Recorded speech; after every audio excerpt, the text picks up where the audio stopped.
ಸಾರ್ವಜನಿಕರಿಗೆ ನೀವು ಎಚ್ಚರಿಸಬೇಕು, ಅವ್ರಿಗೆ ತಿಳುವಳಿಕೆ ಕೊಡು. ಏನೇ ಹೆಚ್ಚಿಗೆ ಇದೆ ನಮ್ಮ ಸಂಬಳ ನಿಮ್ಗೆ ಗೊತ್ತಿರಲಿ.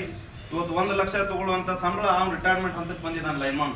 ಅವ್ನು ಕಾಯ್ಕೆಯರ್ ಬಿ ಹಾಕಿದ ನಮ್ಗೆ ಒಂದೇ ಹೊರತು ಅದು ಒಂದು ತೋರಿಸಿ ಅವ್ನು ಕಾಯ್ಕೆಯರ್ಗೆ 1 ಲಕ್ಷ ಹಾಕೋಣ ಮನೋಭಾವನೆ ಇದೆ. ಆ 1 ಲಕ್ಷದಲ್ಲಿ ಪಾಪ ಕನಿಷ್ಠ 25,000 ರೂಪಾಯಿ ಟ್ಯಾಕ್ಸ್ ಕಟ್ತಾರೆ. 25,000 ರೂಪಾಯಿ ಅವ್ನು ಸಿಗೋದು ಎಷ್ಟು ಹೇಳಿ?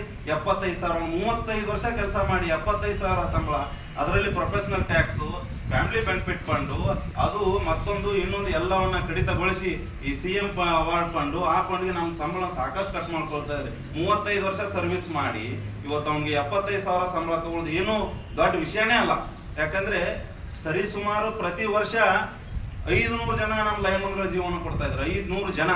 ಯಾವ ಮಿಲಿಟರಿನಲ್ಲೂ ಇವತ್ತು 500 ಜನ ಸಾಯ್ತಾ ಇಲ್ಲ. ಯಾವ ದೇಶದ ಯಾವ ಮೇಲೆ ಯುದ್ಧವನ್ನು ಹೊರತುಪಡಿಸಿದ್ರೆ ನಮ್ಮ ದೇಶದಲ್ಲಿ 500 ಜನ ಯಾವ ಸೈನಿಕರು ಸತ್ತಿಲ್ಲ, ಯಾವ ಪೊಲೀಸರು ಸತ್ತಿಲ್ಲ, ಯಾವ ತಲಾಟಿನೂ ಸತ್ತಿಲ್ಲ, PDOನೂ ಸತ್ತಿಲ್ಲ.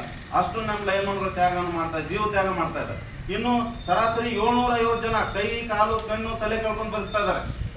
ಸರಾಸರಿ 750 ಜನ ವರ್ಷಕ್ಕೆ ನಮ್ಮ ಇಲಾಖೆಯಿಂದ ಏನ್ ಸಿಗುತ್ತೆ ನಾವು ಕೊಡ್ತಾ ಇದೀವಿ. ಅವ್ರ ಜೀವನ ರಿಹ್ಯಾಬಿಲಿಟೇಷನ್ ನಾವು ಮಾಡೋಕ್ಕಾಗಲ್ಲ.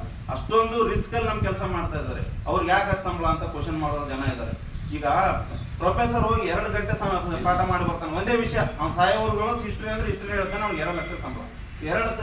ದಿವಸಕ್ಕೆ 2 ಗಂಟೆ ಕೆಲಸ ಮಾಡೋನ್ಗೆ 2 ಲಕ್ಷ ಸಂಬಳ ಕೊಡೋದಾದ್ರೆ 24 ಗಂಟೆ ಕೆಲಸ ಮಾಡಿ ಫೀಲ್ಡ್ ಅಲ್ಲಿ ತಾನು ಕಾಲು ಮುರ್ಕೋತಾನೋ ತಲೆ ಮೇಲೆ ಕೆಪ್ಪಣ ಹಾಕೋತಾನೋ, ನೀರಲ್ಲಿ ಈಸಾಡ್ಕೊಂಡು ಹೋಗಿ TC ಏರಿಸ್ಕೊಡ್ತಾರೆ ನಮ್ಮವರು. ಗಟರಲ್ಲಿ ಕೆಳಗೆ ಬಿದ್ದು TC ಎತ್ತು ಅಂತ ಕೆಲಸಗಳನ್ನ ಲೈನ್ಮನ್ಗಳಿಗೆ ನಾವು 80% ಲೈನ್ಮನ್ಗಳಿದ್ದಾರೆ.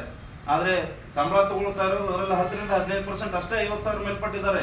ಇನ್ನು 70-80% ಜನ 50,000 ಒಳಗಡೆನೆ ಇದ್ದಾರೆ ಸಂಬಳದಲ್ಲಿ. ಅವ್ರ 50,000ದಲ್ಲಿ ಇವತ್ತು 2018ರಲ್ಲಿ ಏನ್ ಪೆಟ್ರೋಲ್ ರೇಟ್ ಇತ್ತು, ಇವತ್ತೇನು ಪೆಟ್ರೋಲ್ ರೇಟ್ ಇದೆ? 30% ಪೆಟ್ರೋಲ್ ರೇಟ್ ಹೆಚ್ಚಾಗಿದೆ. ನಮ್ಗೆ ಕೊಡ್ತಾ ಇರೋದು 22% ಸಂಬಳ. ಅವತ್ತಿರೋದು ಅಕ್ಕಿ ರೇಟ್ಗೆ ಇವತ್ತಿಗೆ 30% ಹೆಚ್ಚಿದೆ. ನಮ್ಗೆ ಕೊಡ್ತಾ ಇರೋದು 22. ಈ 22 ಕೊಡಕ್ಕಾಗಲ್ಲ ಅಂದ್ರೆ ಸಂಸಾರ ಹೇಗೆ ನಡೆಸಿ? ನಮ್ಮ ಲೈನ್ಮನ್ನು ಬೈಕ್ ಇಲ್ಲದೆ ಕೆಲಸ ಮಾಡಕ್ಕೆ ಸಾಧ್ಯನೇ ಇಲ್ಲ. ನಮ್ಮ ಇಲಾಖೆ ಕೊಡೋದು 500,000. 2 ದಿವಸದಲ್ಲಿ ಪೆಟ್ರೋಲ್ ಖಾಲಿ ಆಗುತ್ತೆ.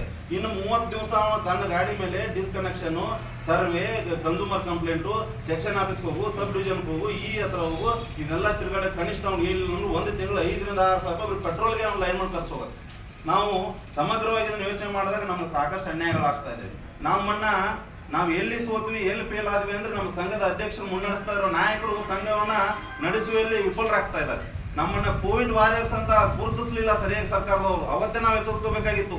ಇವತ್ತು ಹಾಸ್ಪಿಟಲ್ ಅಲ್ಲಿ ಬೆಳಗ್ಗೆ 1 ಶಿಫ್ಟ್ ಅಲ್ಲಿ ಕೆಲಸ ಮಾಡಿದ್ರು, ಮಧ್ಯಾಹ್ನ 1 ಶಿಫ್ಟ್ ಅಲ್ಲಿ ಕೆಲಸ ಮಾಡಿದ್ರು, ರಾತ್ರಿ 1 ಶಿಫ್ಟ್ ಅಲ್ಲಿ ಕೆಲಸ ಮಾಡಿದ್ರು. ಪೊಲೀಸರು ಡೇ ನಲ್ಲಿ ಒಬ್ರು ಮಾಡ್ತಾರೆ, ಸಾಯಂಕಾಲ ಒಬ್ರು ಮಾಡ್ತಾರೆ, ನೈಟ್ ಒಬ್ರು ಮಾಡ್ತಾರೆ. ಆದ್ರೆ ಲೈನ್ಮನ್ ಆ ಊರಿಗೆ ಒಬ್ಬನೇ.